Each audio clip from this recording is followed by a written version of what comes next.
Hello everyone, welcome to your channel in Rational English Classes। आप लोगों का बहुत बहुत स्वागत है रेशनल इंग्लिश क्लासेस में।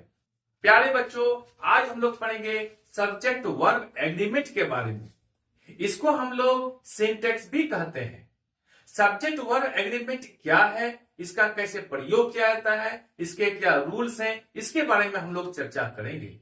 यह वीडियो बहुत महत्वपूर्ण है। चले हम लोग शुरू करते हैं कि सब्जेक्ट वर्ब एग्रीमेंट क्या है।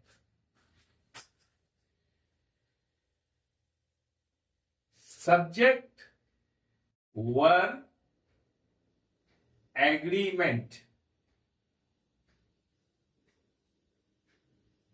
इसका दूसरा नाम सिंटेक्स भी है।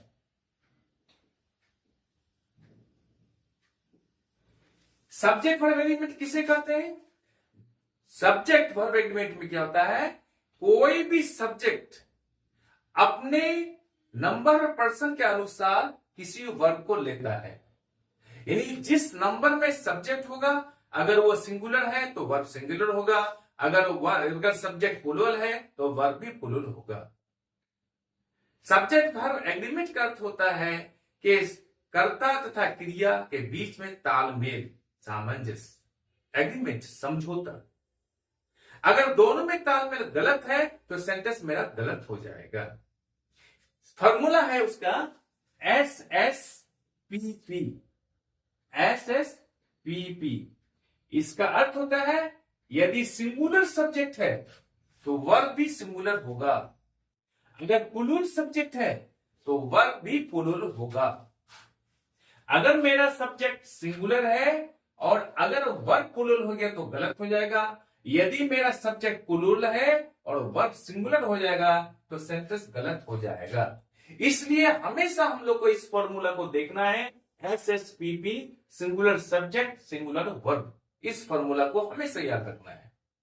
अब हम लोग आगे पढ़ते हैं। क्या सभी नाउन्स सिंगुलर होते हैं, इनके साथ एस या ईएस या अन्य अक्षर जोड़कर इन्हें प्लूरल बनाया जाता है। सभी नाउन्स सिंगुलर होते हैं, इनके साथ एस या ईएस या अन्य अक्षर जोड़कर इन्हें प्लूरल बनाया जाता है। उदाहरण के लिए पेन, पेन सिंगुलर है, इसके साथ हम लोग एस जोड़कर इनको प्लूरल बनाते हैं। यहां देखते हैं, दूसरा वर्ड लेते हैं बुक, इसके साथ हम लोग क्या करेंगे, एस जोड़कर इनका प्लूरल बनाते हैं। ठीक इनका विपरीत क्या क्या होता है कि सभी वर्ब्स प्लूरल होते हैं, इनके साथ एस या ईएस या अन्य अक्षर जोड़कर इन्हें सिंगुलर बनाया जाता है। जैसे उदाहरण के लिए हम लोग यहां क्या लिखते हैं, जैसे EAT, इट, इट क्या है, ये प्लूरल है, सभी वर्ब प्लूरल होते हैं। और इसका सिंगुलर क्या होगा, जब हम इसके साथ एस का प्रयोग कर देते हैं, EATS, इट्स, ये सिंगुलर हो गया। दूसरा उदाहरण लेते हैं हम लोग, जैसे GO, गो प्लूरल है, इनके साथ जब हम ES जोड़ देते हैं तो ये सिंगुलर हो जाता है। याद रहे, सभी वर्ब्स प्लूरल में होता है, उनके साथ एस या ईएस या अन्य अक्षर जोड़कर उन्हें सिंगुलर बनाया जाता है। यहां तक आप लोग समझ गए। अब हम लोग आगे बढ़ते हैं। Is, and, was, has, does, ये सारा क्या है, सिंगुलर हो है। डू, आर, वर, हैव, इनको प्लूरल माना गया है। इसकी जानकारी इसलिए आवश्यक है कि हम लोग सेंटेंस को समझने में आसानी होगी। That's all. इसको आप स्क्रीनशॉट कर सकते हैं। आप इसके कुछ नियम हैं, इस नियम को जानना बहुत जरूरी है ताकि आप लोग सही सही सब्जेक्ट वर्ब एग्रीमेंट को समझ सकें। क्या नियम है?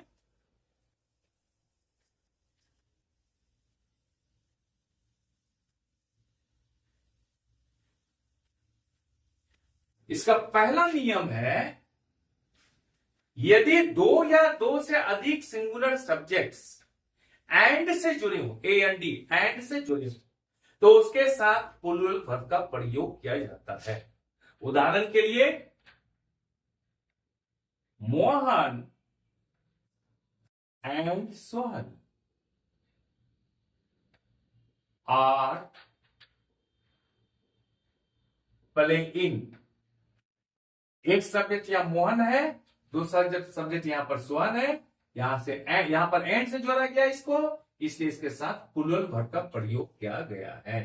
तो याद रहे, यदि दो या दो से अधिक सिंगुलर सब्जेक्ट्स एंड से जुड़े हों तो उसके साथ प्लूरल वर्ब का प्रयोग किया जाता है। अब हम लोग नेक्स्ट आगे लेते हैं, नंबर 2, यदि दो सिंगुलर सब्जेक्ट्स और से जुड़े हों, ओ आर और का अर्थ होता है अथवा ये या फिर या। अगर दो सिंगुलर सब्जेक्ट्स और से जुड़े हों तो उसके साथ सिंगुलर वर्ब का प्रयोग किया जाता है। जैसे राम और मोहन इज प्लेइंग। राम और मोहन, राम अथवा मोहन, दो में से कोई एक आदमी, ये सिंगुलर है एक आदमी, इसलिए वर्ब यहां पर इज हो गया। राम और मोहन, राम अथवा मोहन इज प्लेइंग, खेल रहा है। That's all. अब हम लोग आगे की ओर बढ़ते हैं। नंबर 3 में हम लोग पढ़ेंगे, जिस सेंटेंस में many, both, several, a few, these, those इत्यादि हो तो उनके साथ प्लूरल सब्जेक्ट तथा प्लूरल वर्ब का प्रयोग किया जाता है। हम वर्ड्स को लिख लेते हैं, many, both, several, a few, these,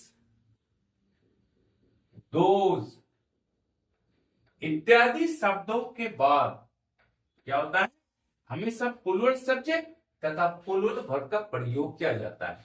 many का अर्थ होता है बहुत, बोथ का अर्थ होता है दोनों, सेवरल का अर्थ होता है अनेक, ए फ्यू का अर्थ होता है कुछ, दीज का अर्थ होता है ये या यह सब, दोज का अर्थ होता है वे या वह सब। इनके साथ हमेशा प्लूरल सब्जेक्ट तथा प्लूरल वर्ब का प्रयोग किया जाता है। जैसे many boys are playing. Many के बाद बॉयज क्या प्लूरल है कि मैनी बॉयज आर प्लेइंग, बहुत से लड़के खेल रहे हैं। तो बॉयज प्लूरल, इसलिए वर्ब भी प्लूरल के आया है यहां पर। That's all. अब हम लोग आगे लेते हैं, नंबर 4।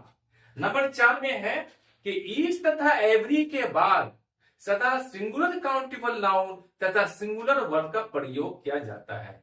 ईच तथा एवरी के बाद सदा सिंगुलर काउंटेबल नाउन तथा सिंगुलर वर्ब का प्रयोग किया जाता है। ईच, EACH, ईच तथा एवरी, ये दोनों का अर्थ होता है प्रत्येक। प्रत्येक का अर्थ ही होता है एक, हर एक, ये सिंगुलर है। इनके साथ हमेशा सिंगुलर काउंटेबल नाउन आएगा तथा सिंगुलर वर्ब का प्रयोग होगा। जैसे each boy has a new pen, प्रत्येक लड़का को एक नई कलम है।